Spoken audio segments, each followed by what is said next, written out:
from that position. He is on the grid from 4th on the outside line coming to the first turn. That's going to be an interesting one. It certainly is. Well, here we go then. The next race about to take to the circuit. Qualifying heat B versus D. Let's take you through the starting lineup. Eduardo Villa and Clement Autran on the front row with Marcus Edward and Ellie Goldstein just behind. Then it's Luca Griggs and Jack Nesselship on the third row with Otto Pukkanen and Diego Castro on row 4. Aaron Ferrazano and Aaron Garcia go from row 5, rounding out the top 10 with Alex Landerson and Angelo Mello on row 6. Hugo Gillade and Lewis Bird on row 7 from Miguel Silva and Kevin Latinga on row number 8. Row number 9, we'll see Maximiano Radek da Silva with David Concalves, followed by Hugo Martiniello and Luca Federico Rodriguez on row number 10. Row number 11, Natella Granada, one of the Iron Dames here with us in Portugal, with Enrique Oliveira by the side. Then we have Benjamin Jones, Juan Aluja, as well as Senna Ito, Oren England, Noel Van Voorvelde, Francisca Queiroz, Abdullah Kamel, Austin Gale, Fernando Luque, Lars Venink, Martin Romao, and Oscar Cura. And we do have everybody on track, except unfortunately for Martin Romao, one of the Portuguese drivers. 41 nations represented this weekend for the mother race of them all in the X30 World, a race for which most of the drivers have been preparing the entire season. This is the single event, of course, through the course of an entire week almost of competition, and even more so if you include the traveling and the practice sessions that took place last week already. So that's a long day, a long time, many days for those drivers to get ready for the big one of the season. So it's tiring for the machines, for the men, for the mechanics, for the teams, and everybody involved.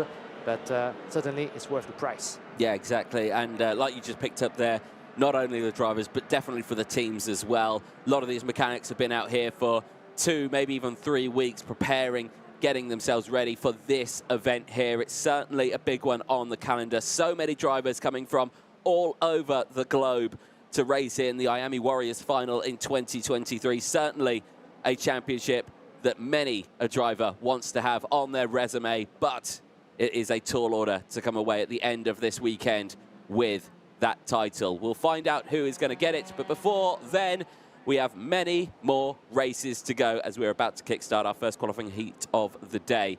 Now, there's one car shooting off in the distance and there. That's Radek, unfortunately, from Mono Motorsport, 325. With damage. The nose cone and the NASA panels come off on that kart, so he's had contact with another driver out there, but nevertheless, the race will continue with one less driver then on the field who was supposed to be starting in P17. Well, here we go then, out of the final corner, into the tram lines. Is it green flag first time? No, it's not. They are going around again. And Martin Bean wasn't happy about the way that Eduardo Villa opposite managed that coming together onto the grid. For those of you unused to the karting proceedings, pay attention to the pole sitter, because he's the one having to pace everybody down, and once they come across the red line by the end of the track almost, there may indeed Maximiano Radek da Silva, as we saw some the mechanic actually rushing to the scene, trying to assist him, but hopefully he will be allowed to make his way onto the track. There's discussions going on. Well, crucially, he came into the pit lane, not parc fermé, which means they were allowed to repair the kart, and the driver is back in the vehicle now. And just having a quick discussion with the marshals there is one of our technical stewards down in the area, Gary Walker, and still looking at the vehicle, the kart itself at the moment. But they might hopefully be able to get this one out at the back of the field. Well, it's been released now. It's just off camera. You can't see that. There it is now on your screen. And back out onto the track there for Maximiano Radek da Silva. And, well, again, you can't go straight out. You've got to wait until the pack's gone past you, unfortunately, Maximiano. So, unfortunately, you are going to be starting at the back of the grid. But crucially, you're no laps down at the moment because the race hasn't started. So that is still a plus. And it's down now to Eduardo Villa to do it right. And he has to pace everybody down, as we said, allowing drivers to get together. And there's always a temptation to get to the throttle a little bit too early. But if you do that, well, we go for one more lap. This seems to be good this time around. Does indeed. Sun is shining on day number 3 here. Lights go green, and away they go down in towards turn number 1. Great start from Villa, who holds on to the lead of this one, down in towards turn number 2.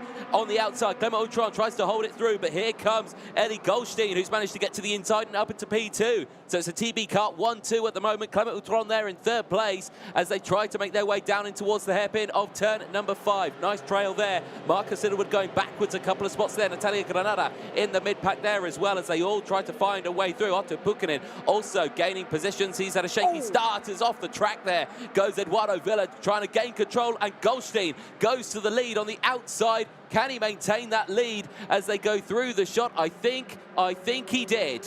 Yeah, fantastic, a cracking start and opening lap from Eli Goldstein, taking the lead indeed from Eduardo Villa, with Clément Autran down in P3, attacking the Italian already, as we have Marcus Littlewood down in P4 at the end of this opening lap, but that was indeed a good getaway from the outside row, and P4 from Eli Goldstein was soon at the back of Eduardo Villa into the first half of that opening lap. David Goncalves being investigated by the marshals.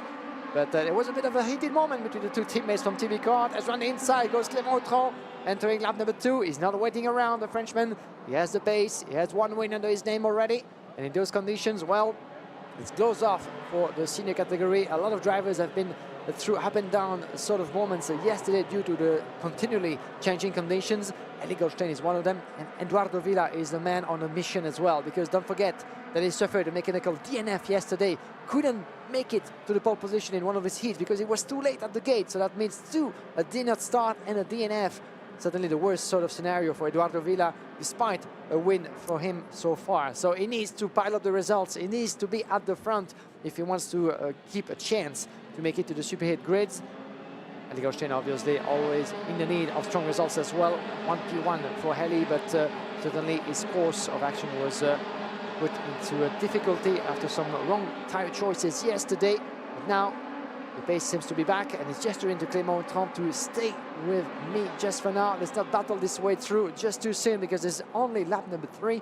The race is still long. Let's keep it together and then live the fight for certainly the latest laps. Yeah, certainly so. Marcus Littlewood back there into P4 as well, just in the next train. Has got the company of Jack Nettleship just behind, followed by Luca Griggs, Diego Castro, Aaron Ferrazzano and Hugo Gelade.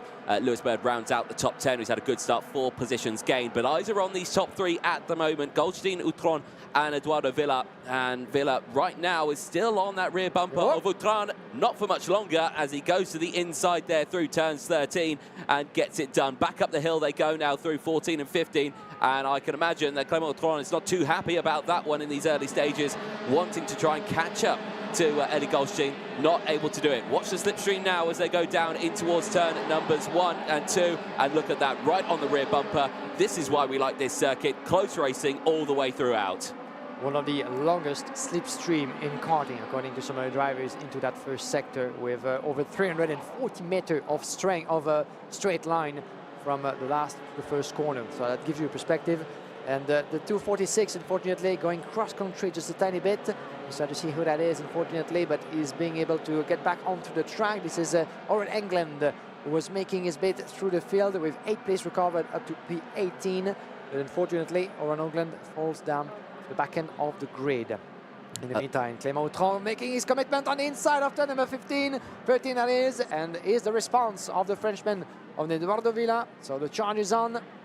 Clément Autran had lost the place, now he just took it back, and he finds himself in the chaser mode. And the gap hasn't been extended that much by Eli Goldstein. As we said, that slipstream is really hurting the gaps of the leaders. Yeah, and this is why they can afford to go for these overtakes here and not lose touch with Goldstein. And Autran is going to go for the move immediately for the race lead here, wasting absolutely no time, getting both of the drivers within half a lap. Brilliant stuff for the Frenchman, now leading the way in this one as Enrique Oliveira sets the fastest lap of the race. The privateer 58.725.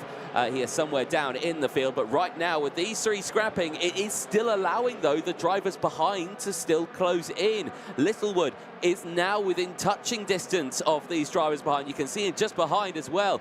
Jack Nettleship still there as well, as now the teammates change positions here. Eduardo Villa to the inside and gets past Eli Goldstein and moves up into second place. Littlewood is now in the tow. This is going to be a very close fight. How many karts? Count them as they go into the slipstream, back onto the start-finish straight, and we're only going onto the half-race point of this race. Clément Autran under intense pressure. The TB car drivers working together, taking each other on the inside line. There's no resistance whatsoever from Clément Autran, of course. You have to play that smart. Otherwise, he might lose that battle. Run inside goes. Next up is Nettleship on Littlewood. That was a good attempt. Yeah. And Littlewood is resisting to Nettleship at the moment. Nettleship, who is competing for MDL with a TB car chassis, obviously. But with Littlewood resisting and keeping that fourth place alive. Then we have Hugo Jalad, Ferrazzano, Castro, Bird and Luca Griggs running up the top 10. Goncalves being warned by the officials. Unfortunately, that means a 5-second penalty, unfortunately, for Goncalves, who was starting a little bit further back onto that grid as at the end of lap number 6 for this first race of the day. You can see now one of the VDK drivers, Clément Outran, trying to shake up the order a little bit as Littlewood just made his commitment to the inside of Clément Outran. So we have now the MDC driver up into pit 3. And it all comes down to the battle between the teammates. Eddie Goldstein protecting the course, so to speak, of Eduardo Villa, waiting for the right opportunity certainly to launch his attack. But he needs to do so and not waiting around, because look at the Littlewood actually coming back to him. Yeah, that's just that slipstream. Again, down that start-finish rate, you're able to close that gap up. It is so fantastic. That is Oren England pulling into the pit lane. The Aldrin Henry Racing driver, unfortunately, retiring from his race. He has not had the best weekend. Action here, though, as drivers dipping to the inside here. This is, Gonzalez just trying to find his way through. It's not going their way. This is the problem when you really bunch up these packs, is that you get these little micro battles all in the one big pack. And it just chops and changes so much, and you lose drivers very quickly from the pack, don't you? Yeah, that's why certainly Hugo Jalad didn't wait around and just made his commitment on the Nettelship for P5. He wants to get in, he wants to join the party, and with the help of the slipstream, he might do so at the end of that never-ending start-finish straight. Turn number 2, kick on the throttle as well as on the braking. As Eddie Goldstein makes a commitment, as Clément Outran tries to fight his way through as well on Littlewood. Littlewood is pushed a little bit on the curb, and that goes away from Hugo Jalad. Jalad is going to try to get ahead of Clément Outran, but the VDK is staying ahead as for now. So a little bit of a heated moment as Goldstein takes the leadership on lap number 8. The checkered flag is getting near. Very close moment there, wasn't it? Just showing the inside line there. Clément Outran had to close the door very quickly to stop Hugo Jalad to get through. Luckily managed to do that. One of the Pantano karts making a move there. Luca Griggs and Miguel Silva, who are running next to each other, as again side by side here, 3 wide, and through goes the 310 there. That's brilliant stuff, yeah, for Jack Nettelship. Brilliant move, and he gets 2 in 1 corner. He will like that very much. Here we go then, back over the start-finish line. It's still Goldstein from Eduardo Villa, Littlewood from Clément Outran. Outran looking to the inside of Littlewood there, and Marcus Littlewood just denying that attack in this late stage of the race. A couple of laps to go in this one, or 1.5 really, I should say, as the final lap board will be out this time. And right now, Goldstein's controlling this one, and this would be good, because this would be Goldstein's first race win of the week, if he can get it. Let's see what's going to happen for Elie Goldstein, indeed, with a 2nd place as best result so far, the 4th and the 6th, but unfortunately an 8 and a 15 due to wrong tire choices for Elie Goldstein, so he needs that win. Eduardo Villa has one already under his name, but certainly more keen to add another one to his tally. Clément Outran still very much pressuring Marcus Littlewood up into 3rd place. As for the back, Hugo Jalad just 1 ahead of not only Nettelship, but unfortunately for Nettelship, he lost 3 places in the process. He was at some point P6, but Aaron Ferrazzano and Castro actually made their way through. As we get into the final lap, ladies and gentlemen, Elie Goldstein is not comfortable. He's just saying, Eduardo Villa, stay with me, protect my position, so to speak, because we have 2 chasers behind, Marcus Littlewood and Clément Outran. Those 2 explaining each other still. But remains to be seen if Clément Outran might have that little bit of extra pace to make his move into the last lap. Always easier said than done, but this is only the first of those races of the day.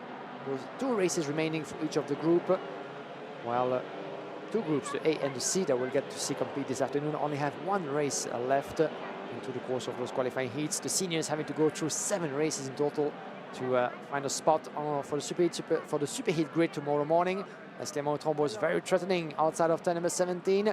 13 that was, not quite able to make his commitment, as Goldstein into the last few corners, one last kick of the throttle, and that will be victory number 1 for the Belgian driver on the line for just 1 tiny tenth of a second on Eduardo Villa. So good pace from both the TB Cup drivers. Yeah, superb driving there. Out of the 2 of them, I would have probably said that Eduardo Villa could have done with the win more than Elie Goldstein. Yes, okay, Eduardo Villa has got a race win in the bag this weekend, but with a DNS and a DNF, he has not had a great weekend. So a 2nd certainly helps out Eduardo Villa, but those 2 extra points could make the difference between making the pre-finals and not making the pre-finals. So that is a big shake-up there. But for Goldstein, that's the first win of the weekend. The TP Kart Racing driver, after 10 laps of racing, takes the win. Marcus Sidderwood, his second best result in this one. Second place was his best earlier on. Clement Outron finishing in P4, still a good result, but not the results I'm sure he'll have wanted at the end of that one. Hugo Gillade round outing the top 5, but still very, very close as the drivers make their way back then in towards Parc Fermé. Hopefully we'll be able to chat to some of our drivers at the end of this race. But before that, let's take you through the intermediate classifications, or the provisional classifications at the end of that one. Goldstein from Villa, Littlewood from Outron Gillade rounding out the top 5. Aaron Ferrazzano from Diego Castro in 6th, and 7th place from Diego Castro in 7th. Jack Nettleship taking 8th place from Enrique Oliveira, just finishing behind in P9 after gaining an impressive 13 positions. Luca Griggs finishing in the top 10 from Miguel Silva, Lewis Bird from Otto Buchanan, Angelo Meno from Alex Linderson, Kevin Latinga from Hugo Martinello finishing in 17th place.